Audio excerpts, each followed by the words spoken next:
Good morning, সুপ্রভাত, welcome to our channel. আশা করি তোমরা ভালো আছো, আমিও খুব ভালো আছি। কোহিনুর না আসলে না আমার নাজেহাল অবস্থা হয়ে যায়। এখানে গায়ে দেওয়া চাদরটা ভাঁজ করে নিচ্ছি। বেসিক্যালি এই কাজগুলো কোহিনুর আসলেই করে, বাট আর কি করা যাবে, কোহিনুর যেহেতু আসেনি, নিজের কাজ নিজেকেই করতে হবে। আমার মুখটা দেখে তোমরা বুঝতেই পারছো কাজ করতে ইচ্ছা করছে না, তবুও করতে হবে বলে করছি।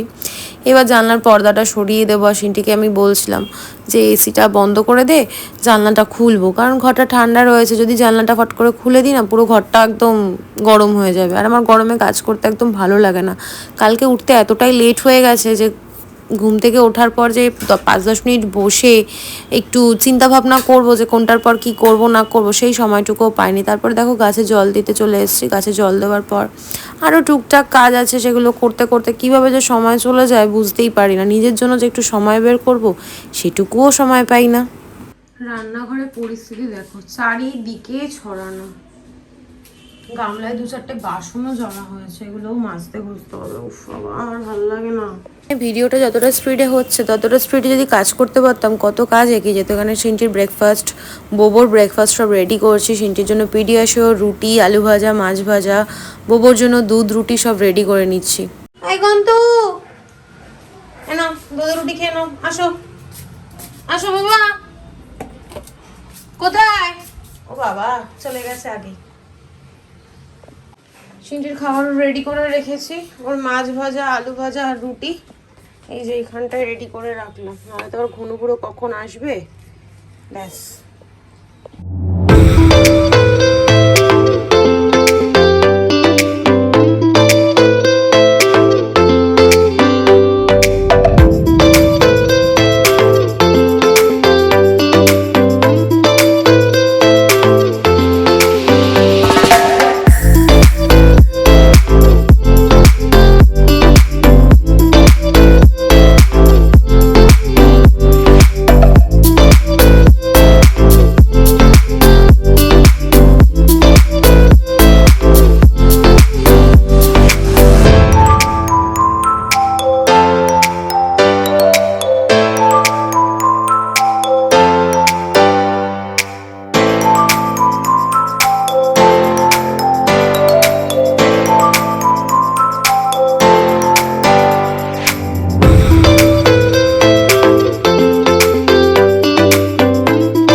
সুপ্রভাত, ওয়েলকাম টু আওয়ার চ্যানেল। আশা করি দর্শক ভালো আছে, আমিও খুব ভালো আছি। বাজে এখন 3:10 বাকি। না না, এখন গুড মর্নিং নয়। আমি ব্লগ শুরু করতে আজকে, মানে ব্লগ শুরু না, ব্লগ তো অনেক আগেই শুরু করেছে। এতক্ষণ তোমরা ক্যামেরার পিছনে দেখেছো যে আমি কি কি কাজ করেছি। এখন আমি সময় পেলাম ক্যামেরার সামনে এসে তোমাদের সঙ্গে বকবক করার। দেখো এখনো কাজ জমে রয়েছে, নিজে এই ফ্রেশ হলাম, মুখটা এরকম লাগছে কারণ মিসটা দিয়েছি। আর সিনটি পড়াশুনো করতে বসেছে। আর সিনটি কেন বলছি, সিনটি তো ব্রেকফাস্ট হয়ে গেছে, বোবরও হয়ে গেছে, সবারই খাওয়া দাওয়া সব হয়ে গেছে, সবটাই কমপ্লিট। কিন্তু আমার কিচ্ছু হয়নি। আমি এই কাজ বাজ কমপ্লিট করলাম, এখনও কাজ বাকি আছে। ডাস্টিং করব, তারপর আরেকবার ঘরটা মুছে স্নান করব। তোমরা এতদিন যারা আমার ভিউয়ার্স তারা জেনেই গেছো যে আমার এটা একটা ম্যানিয়া। কিছু জামা কাপড় ধোয়া ছিল, সেগুলো জানলায় মেলে দিলাম। যে জামা কাপড়গুলো শুকিয়ে গেছে সেগুলো এখানে তুলে রাখলাম। দেখো সব দলা পাকানো রয়েছে, এগুলো ভাঁজ করতে হবে। রান্নাঘরটা একদম নিট অ্যান্ড ক্লিন হয়ে গেছে, ঘর দোর একবার মোছা হয়ে গেছে। এই যে সব পরিষ্কার করে রেখেছি, চকচক করছে সব একদম। আর এখানে দেখো কত আম রয়েছে, এগুলো হচ্ছে আমাদের গাছের আম। মা নতুন যে জায়গাটা, নতুন না পুরোনো হয়ে গেছে, মা যে জায়গাটা কিনেছে সেই বাগানের আম। ওখানে কাঁঠাল গাছ আছে, পেঁপে গাছ আছে, আম গাছ আছে। তো মাকে বলছিলাম, মা আম গাছটা আর কাঁঠাল গাছটা কেটো না, পেঁপে তো আমি খাই না, ও কেটে দিতেই পারো।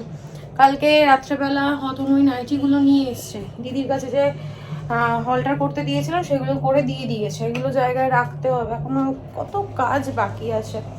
একটু বসি, আর পারছি না জানো তো, কোহিনুর আসেনি তো, অনেক কাজ আমাকে নিজের কাজ নিজেকেই করতে হয়েছে। কোহিনুর অনেক হেল্প করে দেয়। এই যে জামা কাপড়গুলো তুলে ভাঁজ করে এতক্ষণে কোহিনুর যদি থাকতো জায়গাটা জায়গায় রাখাও হয়ে যেত। আমি যেহেতু করছি, বাসন ধুলাম, ঘর ঝাড় দিলাম, ঘর মুছলাম, তারপর সব কিছু যা রুটিনের কাজ থাকে সেগুলো করলাম। এক্সট্রা কাজগুলো করতে হচ্ছে তো, ওই জন্য অনেকটা সময় লেগে যাচ্ছে।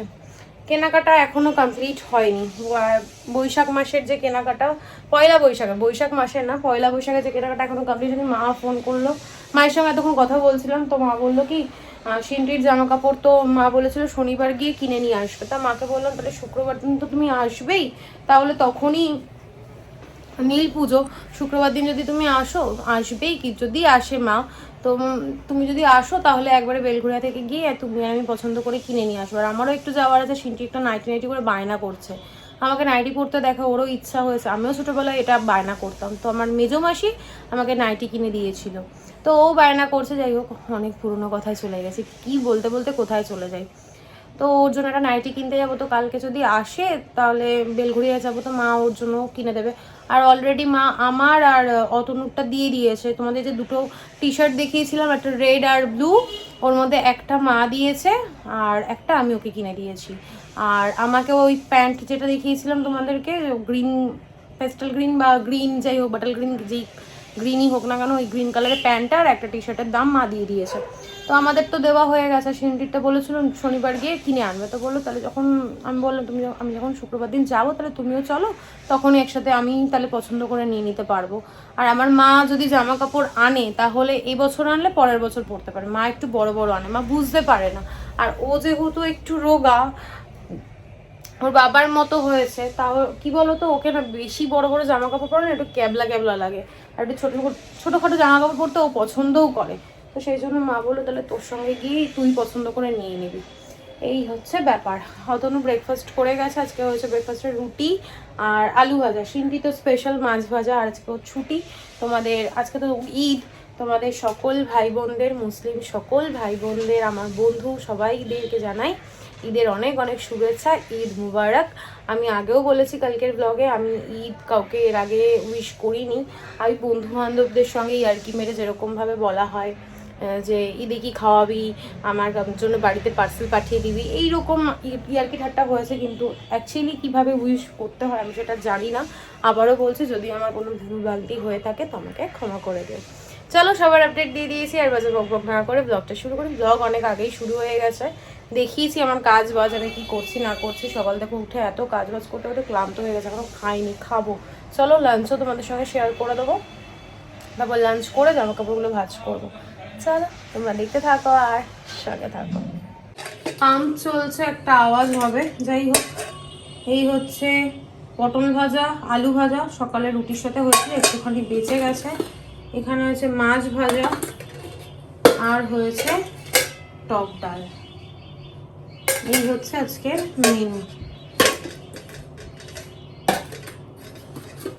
বাসন সব ধুয়ে রেখেছি, সিনটির খাওয়ার পর ওই প্লেটটা ওখানে পড়ে রয়েছে, আর গ্লাসটা নিচে নামাই না কেন জানো তো, এই যে স্ট্রটা, এটা ঘন্টু এর আগে একটা নষ্ট করে ফেলেছে, সিলিকনের তো কামড়ে ছিঁড়ে ফেলে, এই জন্য এটা এখানেই রয়েছে।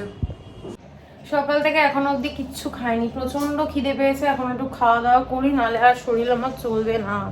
তারপর খেয়ে দিয়ে আমি একটা খাবো।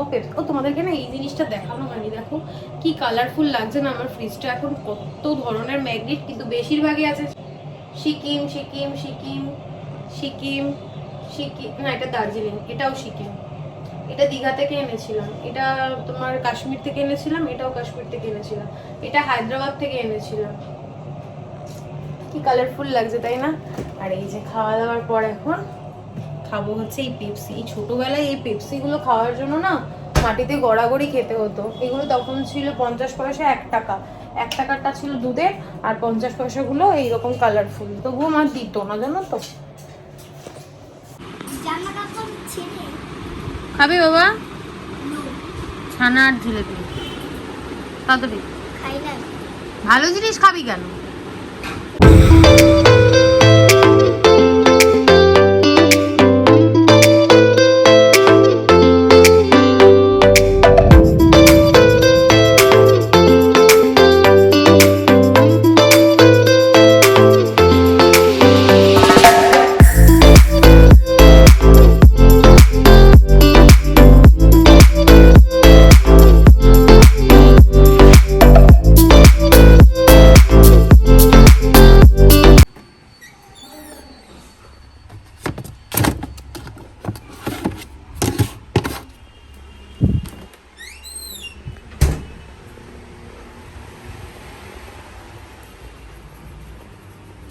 Good evening. Good evening. ঠান্ডা শরবত কিছু খাবে?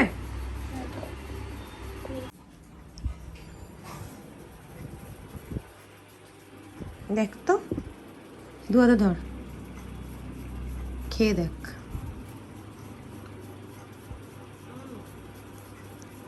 ভালো খেতে। খাও।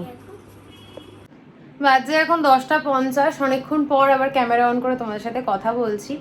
সারাটা সন্ধ্যা সিন্ডিকে নিয়ে বসেছিলাম পড়তে, আমিও পড়েছি, ওকেও পড়িয়েছি। তারপর এখন বই খাতা মলাট তো কমপ্লিট করতে পারিনি, এখন খাতা কটার মলাট কমপ্লিট করব। অতনু আসলে ডিনার করব, আর মা আজকে খাওয়া দাওয়ার পাঠিয়েছে, যখন ডিনার করবো তখন তোমাদের সঙ্গে শেয়ার করব।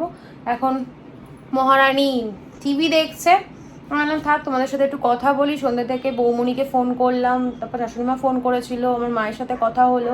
এই টুকটাক ফোনে কথা বলতে বলতে অনেকটা সময় কেটে গেছে।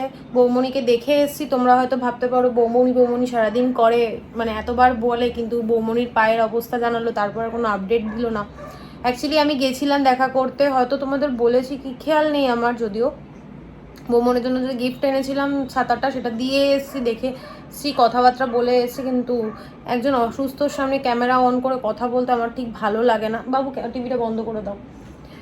ঠিক ভালো লাগে না, ওই জন্য ক্যামেরা অন করিনি। তারপর খোঁজ খবর মোটামুটি নিই। আজকেও ফোন করেছিলাম, কেমন আছে না আছে জানলাম। ব্যাস এইটুকুই। সবসময় তো সম্ভব হয় না গিয়ে দেখা করে আসবো, যতই একই ছাদের তলায় আমরা থাকি না কেন, তবুও সময় হয়ে ওঠে না। বিশ্বাস করো, ঘরের কাজ করতে করতে না আমি পেরে উঠি না। কোনো কাজই, মানে এক্সট্রা কোনো কাজ করতে হলেই আমার কাছে সেটা মানে বিশাল চাপের হয়ে যায়। এই যে ঘর দোর পরিষ্কার করলাম কালকে 11:30টার সময়, সব কিছু কমপ্লিট করে 11:15 বা 11:30টার মধ্যে সব কিছু কমপ্লিট করে উঠলাম। পেরে উঠছি না। এই যে খাতার মলাট করব, রোজই বলছি করবো, কিন্তু করে উঠতে পারছি না। আর কাজ করতে করতে যেই একটু বসতেই আমি শুয়ে পড়ছি। শরীরটা না খুব দুর্বল, মানে টায়ার্ড লাগছে এত, কি বলবো। যাই হোক, অনেক বকবক করলাম, এখন এগুলো মলাট করি। চলো, পরে দেখা হচ্ছে।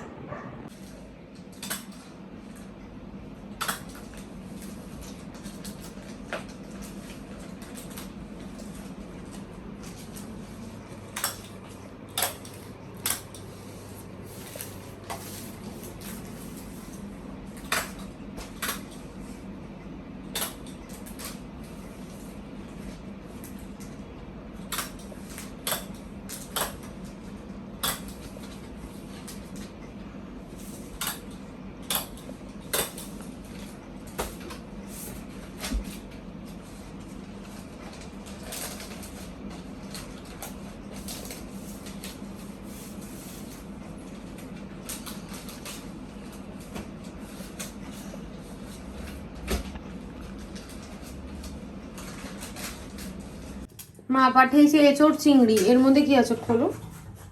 বিট বাটা পাঠিয়েছিল, বিট না, সরি কি যেন বলো ওটাকে, ভুলে যাচ্ছি। এখানে আছে কচুর শাক আর বরবটি বাটা। বাজে এখন 1:05, সমস্ত কাজবাজ কমপ্লিট, এরা শুয়ে পড়েছে। তোমরা দেখলেই যে আমি আর অতনু দুজনে মিলে সিনটির খাতাগুলো মলাট কমপ্লিট করলাম। কিছুটা কালকে পাঠিয়ে দেবো, আর কিছুটা থাকবে, কারণ একবারে এত ওয়েট ও স্কুলে নিয়ে যেতে পারবে না। এদিকে দুজনেই শুয়ে পড়েছে, আমারও ঘুম পাচ্ছে, এডিট করতে হবে। কালকে আবার নীল পুজো, তার সারাদিন উপোস করে থাকতে হবে। মারা আসবে, গঙ্গায় যাব, এই সব প্ল্যান রয়েছে, সেগুলোর জোগাড়যন্ত্রী করতে হবে কালকে। তারপর আবার সিনটি স্কুল যাবে 7 সকাল। কালকে যদি কোহিনুদ্দিন না আসে তাহলে তো হয়েই গেল, আর কিছু বলারই নেই আমার। আমি কোথা থেকে কি করব বুঝতে পারছি না।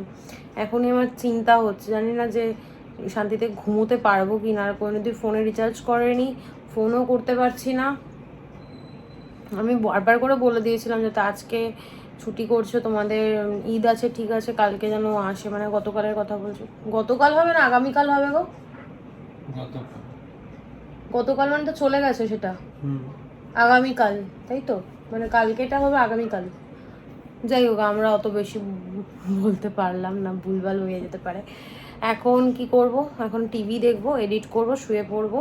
টিভি আর এডিট করবো এই কারণে, যতক্ষণ মানে ঘুম না আসে। আর টিভির আলোটা আর ফোনের আলোটা চোখে পড়লেই ঘুম চলে আসে। তো এই দুজন বলছি কেন, এই দুটো চালাবো, চালিয়ে তারপর শুয়ে পড়বো, ফোনটাও একটু ঘাটাঘাটি করবো আর টিভিটাও দেখবো, ব্যাস। এই তো চলো, আর বাজে বক বক করছি না, আজকের ব্লগটা কন্টিনিউ করছি না, আজকের ব্লগটা এখানেই এন্ড করছি। আজকের ব্লগে দেখানোর মতো কিছু নেই, বলার মতো কিছু নেই। ততক্ষণ তুমি সুস্থ থেকো, ভালো থেকো, কালকে দেখা হচ্ছে নতুন একটা ব্লগের সঙ্গে। আজকের ব্লগে যদি কিছু ভালো লেগে থাকে প্লিজ লাইক করে দিও, কমেন্ট করে দিও, শেয়ার করে দিও অ্যান্ড সাবস্ক্রাইব করে দিও। আজকে বেশিরভাগ সময়টাই আমার রান্নাঘরে কেটেছে, এই রান্নাঘর পরিষ্কার, বাসন মাজা, গোছানো, এই করতে করতেই সময় চলে গেছে। তারপর রেস্ট নেওয়া, স্নান করা, খাওয়া, রোজকার এই একঘেয়েমি কাজ না আর ভালো লাগছে না। আবার কোথাও ঘুরতে গেলে সেখানেও বেশি দিন থাকতে ইচ্ছা করে না। কি যে ভজঘট জীবন বুঝতেই পারছি না। কোথাও ঘুরতে গেলে মনে হয় কবে বাড়ি আসবো, আবার বাড়িতে থাকলে মনে হয় কতদিন পর আবার ঘুরতে যাব। এই হয়। চলো টাটা।